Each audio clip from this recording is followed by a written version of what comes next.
बिस्मिल्लाहिर्रहमानिर्रहीम। अस्सलाम वालेकुम। आज मैं आपको कुछ वाइवा के बारे में गाइडलाइंस आपको दूंगी, क्योंकि बहुत सारे स्टूडेंट्स जो है वो उसको बहुत हवा समझते हैं और समझते हैं कि वाइवा जो है एक बड़ी मुश्किल चीज़ है। तो ऐसा कुछ नहीं है, बस आपको जो भी आपने प्रोजेक्ट बनाया है अपना, ठीक है, उसके बारे में आपको कंप्लीट इन्फॉर्मेशन होनी चाहिए। फॉर एग्जांपल आपने अगर किसी से हेल्प भी है या किसी से बनवाया भी है तो आप उसको थॉरली पढ़ लीजिए, ठीक है। जो भी, क्योंकि वाइवा जो लेते हैं वो जो भी क्वेश्चन आप पूछते हैं वो आपके प्रोजेक्ट के अंदर से ही होते हैं। कोई भी चीज़ ऐसी नहीं होती है कि वो कोई आपसे बाहर से डिटेल पूछे, या जो जो चीज़ें आपने उसके अंदर इंक्लूड होती हैं अपने प्रोजेक्ट के अंदर, उसी के से आपसे सारे क्वेश्चंस किए जाते हैं। तो जो सबसे पहले आपकी चीज़ है वो है इंट्रोडक्शन। तो आपसे आप इंट्रोडक्शन पूछेंगे, आप उसकी भी रिहर्सल कर लीजिए कि आप अपने आपको किस तरीके से इंट्रोड्यूस कराएंगे। अपना नाम है, आप जो भी कुछ करते हैं और किस तरह स्टडी है की है आपने, और फॉर एग्जांपल जो जॉब करते हैं तो वो कहाँ करते हैं और किस तरीके से, सब चीज़ें उसके बारे में आपको कंप्लीट रिहर्सल कर लीजिए कि आप अपने आप को इंट्रोड्यूस कैसे कराएंगे। इसको थोड़ा सा लंबा भी कर सकते हैं आप, क्योंकि टोटल जो है वो 30 मिनट्स का आपका वाइवा होता है। और इसके बाद जो होता है वो आपसे प्रोजेक्ट का टाइटल पूछेंगे, आपको उसको कम्प्लीटली सही से डिफाइन करना आना चाहिए। उसका टाइटल को आप याद कर लीजिए। इंट्रोडक्शन होता है फर्स्ट चैप्टर। इंट्रोडक्शन में आपसे बेसिकली कुछ भी नहीं पूछते हैं, वो डायरेक्टली आपको डेटा एनालिसिस पे लेके जाते हैं, क्योंकि मेन जो चीज़ है आपकी प्रोजेक्ट की वो डेटा एनालिसिस है, राइट। लेकिन फिर भी आप इंट्रोडक्शन में उसका पढ़ लीजिए एक दफ़ा, ताकि आपको पूरा डिटेल पता होनी चाहिए। अगर आपने खुद नहीं भी प्रोजेक्ट बनाया या किसी से हेल्प ली है तो आपको वो प्रोजेक्ट वाइवा देते हुए कंफ्यूजन ना हो। बस आपने अपना कॉन्फिडेंस लेवल को अप रखना है। जो भी कुछ वो आपसे पूछेंगे वो प्रोजेक्ट के अंदर से ही होगा, राइट। हाँ, फर्स्ट चैप्टर में जो इम्पोर्टेंट चीज़ है वो आपका इंट्रोडक्शन के बाद ऑब्जेक्टिव्स है। ऑब्जेक्टिव्स आपने जो भी अपने प्रोजेक्ट में इंक्लूड करने हैं वो आपको थॉरली पढ़ लीजिए, उनको आपको एनालिसिस से रिलेट करना आना चाहिए। और मैक्सिमम अगर आपने प्रोजेक्ट में लिखे भी हैं ज़्यादा, तो ऑब्जेक्टिव्स आपने प्रेजेंटेशन में मैक्सिमम 2 या 3 ऑब्जेक्टिव उसके डाल लीजिए। और जब एनालिसिस को डिस्कस करते हैं तो मैं आपको डिटेल में समझाऊंगी कि आपने अपने ऑब्जेक्टिव्स को एनालिसिस के साथ किस तरीके से मैच करना है, राइट। और वो आपसे इसके मुतालिक क्वेश्चन कैसे करेंगे, ठीक है। सेकेंड चैप्टर आपका लिटरेचर रिव्यू का है। लिटरेचर रिव्यू के बारे में ज़्यादा परेशान होने की बहुत सारी चीज़ें याद की जरूरत नहीं होती, क्योंकि वो इसके मुतालिक कुछ भी आपसे ज़्यादा नहीं पूछते हैं, क्योंकि उनको पता होता है बहुत ये मटेरियल तो इंटरनेट पे बेतहाशा आपको मिल जाता है। जो भी आपका प्रोजेक्ट है, थीसिस है, एनालिसिस है, कोई आपने कंपैरिजन की है, स्टडी की है, या रिलेशनशिप फाइंड किया, इम्पैक्ट फाइंड किया, व्हाटएवर आपका प्रोजेक्ट का जो भी आपका टाइटल है, आपको उसके रिलेटेड बहुत सारा मटेरियल इंटरनेट में मौजूद होता है। लेकिन लिटरेचर रिव्यू में वो लिटरेचर एज इट इज़ नहीं लिखना होता। आपको पता ही होगा कि आपको उसको अपने वर्ड में कन्वर्ट करना होता है, राइट। लेकिन फिर भी आप ऑन द सेफ साइड 1-2 अपनी जो है वो लिटरेचर रिव्यू के जो पॉइंट्स हैं उनको अपने वर्ड्स में कन्वर्ट करके याद कर लीजिए, ताकि अगर वो आपसे पूछ भी लेते हैं तो आपको उसको डिफाइन करना आना चाहिए। वरना ऐसी कोई बात नहीं है, आप उस स्लाइड पर से भी रीड कर सकते हैं। जब आप प्रेजेंटेशन दे रहे होते हैं तो आपके पास स्लाइड्स भी खुली हुई होती हैं, आप उसी में से भी बता के, लेकिन आपको उसके ऊपर फुली ग्रिप होनी चाहिए कि आपने पहले से पढ़ा हुआ है, आपको कॉन्सेप्ट के बारे में पता होना चाहिए कि आपका प्रोजेक्ट है क्या।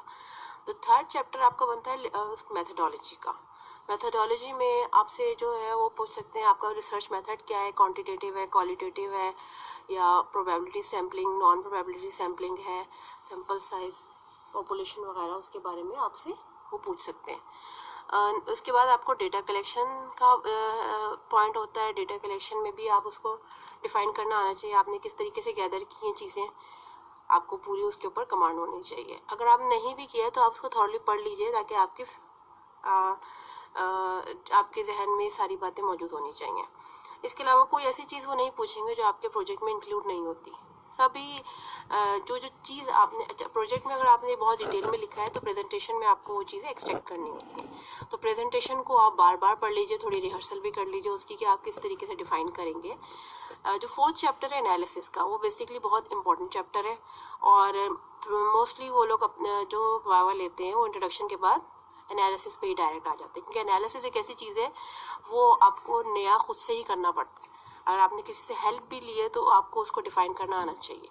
एनालिसिस में सबसे पहले अगर आपने कोई सर्वे किया है या अपना डेटा गैदर किया है तो वो किस तरीके से किया है, और फिर उसको किस तरीके से आपने कन्वर्ट किया है, फॉर एग्जांपल आपने कौन सा सॉफ्टवेयर, अगर आपने सॉफ्टवेयर यूज़ किया है, SPSS यूज़ किया या एक्सेल के ये फॉर्मूले यूज़ कर लिए तो वो किस तरीके से किए हैं आपको पता होना चाहिए कि वहाँ पर अगर फार्मूला मौजूद है तो आपको कहाँ से वैल्यूज़ पता चलेंगी, स्टैटिस्टिक्स की हैं या वटएवर कुछ भी आपने किया तो डेटा कैसे एंटर होगा। और उसमें आप ये एक दफ़ा कर लीजिए, जो भी आपके आंसर आ रहे हैं उसको आप रिलेट करके देख लीजिए, क्योंकि कभी ऐसा भी होता है कि एंट्री गलत होने से आंसर गलत आ रहा होता है तो वो आपको पता नहीं चल रहा होता, लेकिन आप वैल्यूज़ एक दफ़ा उसको चेक कर लीजिए।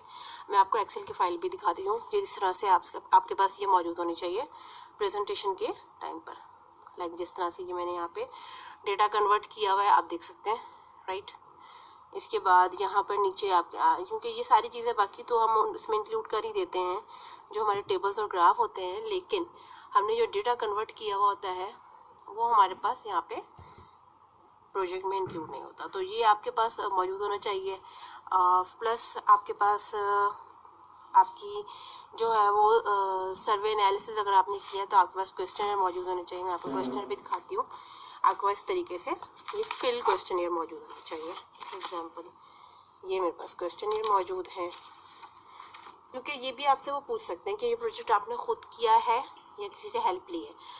अगर आपने हेल्प भी ली तो इतनी कोई परेशानी की बात नहीं है, आप उसको अगर आप थॉरली पढ़ लीजिए और हर चीज़ को समझ लीजिए तो आप उसको अच्छे से डिफाइन कर सकते हैं, ठीक है। एनालिसिस करने के बाद आपका जो लास्ट चैप्टर है वो है कंक्लूजन एंड रिकमेंडेशंस का।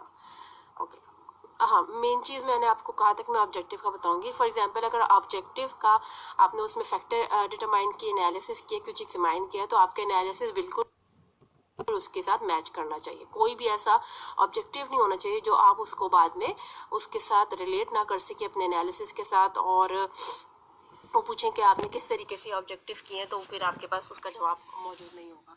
तो आप वही ऑब्जेक्टिव लिखें जो अगर आपने रिलेशनशिप फाइंड किया है या मीन किए हैं या कोई भी आपने स्टडी की है तो आपने उसको किस तरीके से अपना ऑब्जेक्टिव अचीव किया है।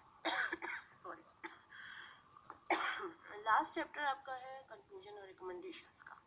कंक्लूजन में अगर आपके 2-3 कंक्लूजन आ रहे हैं तो वो आप उसको वैसे ही ना लिखें, सिर्फ वो चाहते हैं एक बेसिक कंक्लूजन होना चाहिए जो बहुत कॉम्प्लेक्स ना हो, इजी वर्ड्स में लिखें जो कि आप भी समझा सकें और उसमें से मज़ीद क्वेश्चन ना निकलें। तो बहुत ज़्यादा जो है वो कंक्लूजन के ऊपर ज़्यादा पॉइंट्स मत डालिए। एक जो बेसिक कंक्लूजन है वो चाहते हैं कि आप एक बेसिक कंक्लूड करके उन्हें बता दीजिए। इसी तरह रिकमेंडेशंस में है कि आप रिकमेंडेशन में भी ये कि आप बहुत ज़्यादा रिकमेंडेशंस ना डालें। अगर आपने कोई चीज़ कहीं इम्पैक्ट फाइंड किया है या कोई रिलेशनशिप दिया है तो उसको किस तरीके से मज़ीद आप बेटर कर सकते हैं, उसके लिए एक ही रिकमेंडेशन दीजिए जो आप सिंपल हो, आप इजीली उसको डिफ़ाइन कर सकें, उसको एक्सप्लेन कर सकें। तो उम्मीद है आपको ये मेरी वीडियो हेल्प करेगी आपके फाइवर के लिए। Thank you so much.